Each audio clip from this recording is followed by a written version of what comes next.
Muchas gracias, don Renato. Mire, me llamó la atención el numeral 10 de la Carta de Naciones Unidas, cuando dice que pide información sobre la situación de la propuesta de reforma al tema de extradición remitido por la Corte Suprema de Justicia.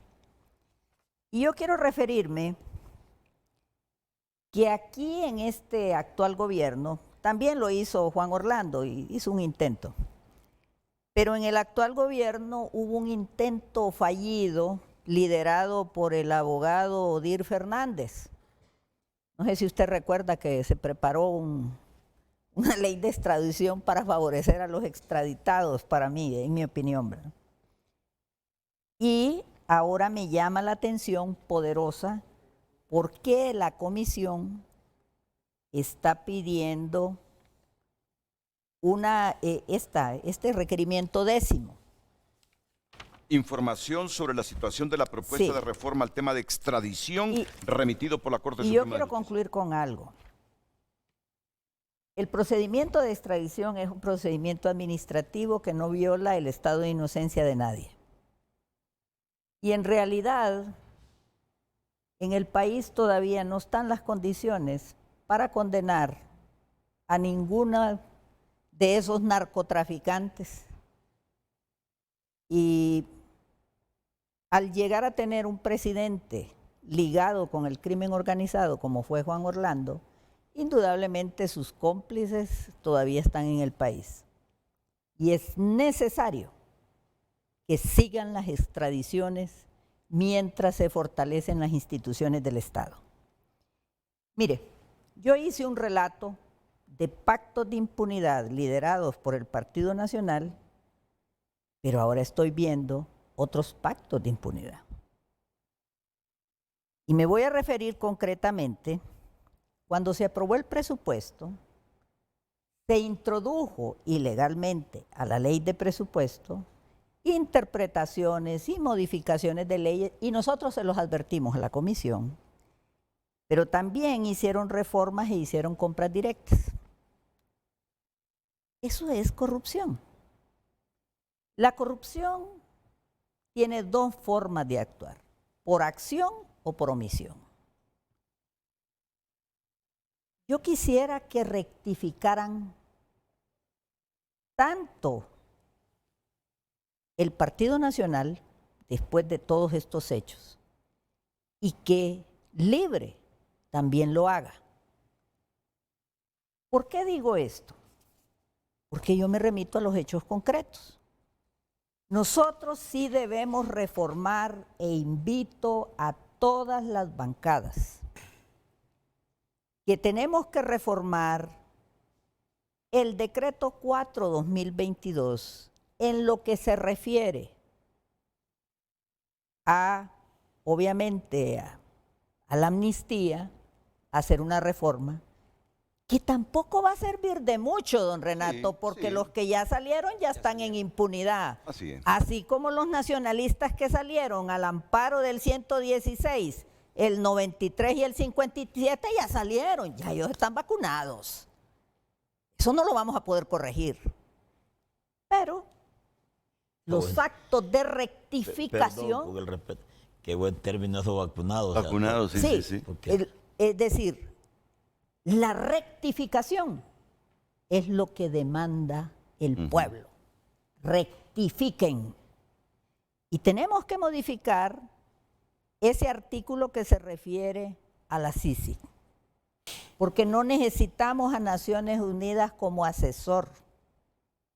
Necesitamos a una CICIG independiente, imparcial y autónoma, que actúe si queremos realmente luchar contra la corrupción. Y también quiero decirle que yo soy optimista. Soy optimista porque si logramos la derogación del 57 y el 93, con 111 votos, el decreto 116 es falso, y ahí el Partido Nacional se equivocó y que lo acepte. Es falso que porque ellos consignen en un decreto que se requiere mayoría calificada, se requiere mayoría calificada. Porque el único instrumento que determina cuándo se requiere mayoría calificada para reformar, derogar o cualquier otra acción concreta es la propia Constitución. Y la Constitución no dice que el fondo departamental requiera mayoría calificada. Entonces, definitivamente solo se ocupan la mayoría simple. La mayoría simple. Y eso desde el año pasado. ¿Me entiende? Entonces el pacto es de, que se quede, ¿va? Que avance y que termine, ¿va? ¿Compartes el criterio jurídico? Entonces, Sí. el tema aquí, y yo quiero darle el beneficio al señor presidente del Congreso. Cuando él dice, ojalá que esa sea la interpretación que le está haciendo, ¿va? Cuando él dice que el 320 constitucional está por encima, ¿verdad?